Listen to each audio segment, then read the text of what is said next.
Halo Tribuners, jumpa lagi di Jabar Update edisi Kamis 8 Agustus 2024. Seperti biasa, kami menyajikan 5 berita pilihan dari sejumlah daerah di Jawa Barat dan nasional. Salah satunya, pemilik pesantren diduga cabuli 20 santriwati di Karawang. Bersama saya, Raisa Ratadewi, berikut Jabar Update selengkapnya. Berita pertama dari Ciamis. Jasad pria yang diduga akhiri hidupnya di Sungai Citanduy ditemukan mengambang. Jasad YF yang diduga bunuh diri dari jembatan Cirahong pada Selasa 6 Agustus 2024 lalu berhasil ditemukan pada Kamis 8 Agustus 2024 pagi. Tim gabungan telah melakukan pencarian selama 3 hari berturut-turut dengan jumlah personel yang tidak sedikit. Penemuan tubuh korban justru ditemukan lebih dulu oleh warga yang sedang berada di sawah di area Manonjaya, Kabupaten Tasikmalaya. Saat dievakuasi, tim menemukan luka di bagian wajah korban diduga karena sempat terbentur bebatuan. Tidak bisa berbuat apa-apa sebelum tim Inavis datang. Oh, jadi warga yang melihat Pertama ya. Triton merapat, Triton.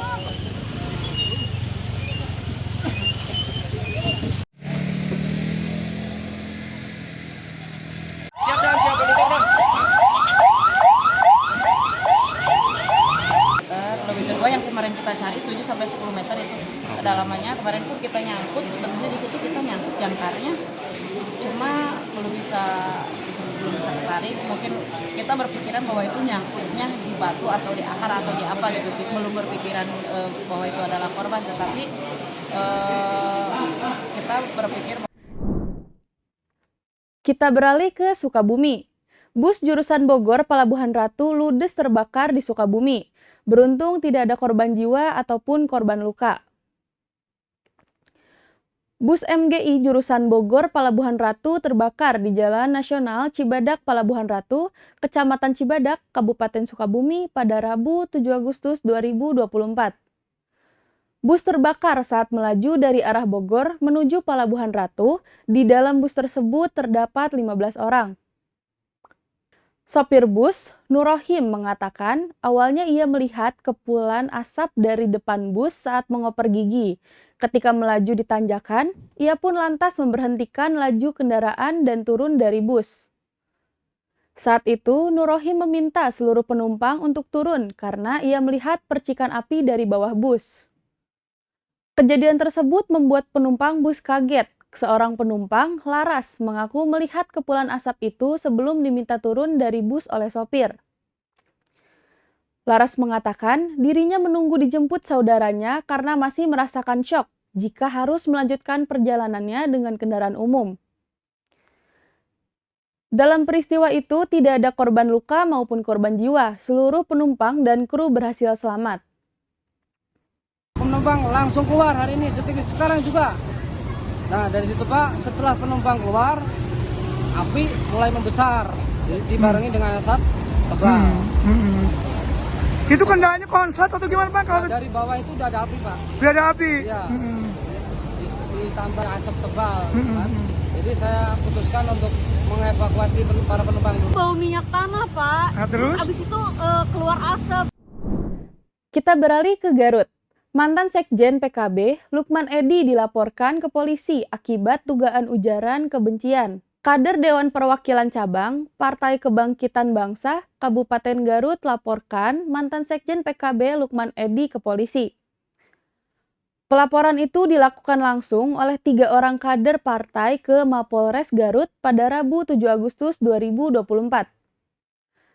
Kader DPC PKB Garut, Dadan Hidayatullah mengatakan, laporan tersebut dilayangkan atas dugaan pencemaran nama baik dan fitnah kepada kader PKB dan pimpinan PKB Muhaimin Iskandar.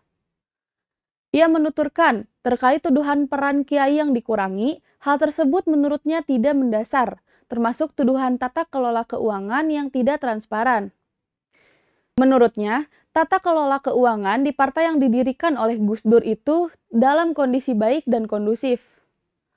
Ia mengatakan hal itu dibuktikan dengan raihan kursi yang signifikan di setiap pengurus daerah hingga pusat, Bahkan DPP PKB memberikan bantuan dana saksi ke daerah dalam Pileg 2024 lalu. Beberapa waktu lalu, Lukman Edy berbicara di depan pengurus besar Nahdlatul Ulama pada Rabu 31 Juli 2024. Lukman Edy membeberkan situasi internal PKB selama dipimpin Caimin. Salah satu yang ia sebut adalah PKB tidak menerapkan transparansi tata kelola keuangan di bawah kepemimpinan Caimin. Caimin Iskandar jadi calon presiden, wakil presiden dari calon wakil presiden itu kenyataannya. Kita beralih ke Bandung. 2 toko sepatu dan pakaian di Cibaduyut terbakar. Petugas damkar berjuang memadamkan api. 2 bangunan toko di Jalan Cibaduyut, Kota Bandung ludes terbakar pada Kamis 8 Agustus 2024 pagi. Ada sekitar 11 unit mobil pemadam kebakaran dari Diskar PB Kota Bandung yang dikerahkan untuk memadamkan api.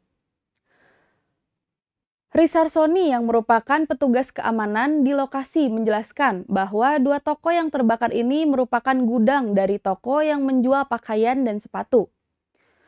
Pemadam kebakaran Diskar PB Kota Bandung pun tampak berjibaku memadamkan api secepat mungkin dan mencoba menghalau api agar tidak terlalu meluas ke titik lain. Diketahui toko bagian bawah yang terbakar tersebut setiap harinya tutup karena berjualan secara live. Beruntung tidak ada korban jiwa dalam peristiwa tersebut. Dilakukan pendinginan. Beruntung dalam kejadian ini tidak adanya korban lantaran cepat tanggapnya dari warga sekitar maupun dinas terkait. Sejauh ini sobat Sini terbakar. Kita beralih ke Karawang. Pemilik pesantren diduga cabuli 20 santriwati di Karawang. Sejumlah santriwati dan kuasa hukum melaporkan pemilik pesantren di Kecamatan Majalaya, Kabupaten Karawang, Jawa Barat. Sekretaris Kantor Lembaga Bantuan Hukum Sangga Buana, Saipul Rohman mengatakan bahwa ada 6 orang yang ikut melaporkan pada Rabu 7 Agustus 2024. Ia mengatakan korban pencabulan yang dilakukan oleh pemilik pesantren tersebut diduga mencapai 20 orang. Rata-rata korban berusia 13 tahun hingga 15 tahun yang merupakan masih pelajar SMP. Dugaan pelecehan itu dilakukan K sejak bulan April 2024 lalu. Para korban baru berani melapor karena sebelumnya mereka sempat menerima ancaman dari pihak Ponpes jika sampai melapor ke polisi. Sementara, Kanit Pelayanan Perempuan dan Anak Polres Karawang, Ibda Rita Zahara membenarkan tentang pelaporan pelecehan santri tersebut. Ia mengatakan kasusnya akan didalami pihak kepolisian terlebih dahulu. Diduga oleh salah satu pengurus, gitu kan. Di mana ancaman hukuman yang kita laporkan itu posisinya adalah Undang-Undang Perlindungan Anak, yang mana Inilah Akhir Jabar Update edisi Kamis 8 Agustus 2024. Terus perbaharui informasi Anda di tribunjabar.id, tribuncirebon.com, serta tribunpriangan.com. Saya Raisa Ratnadewi pamit undur diri, sampai jumpa di program selanjutnya.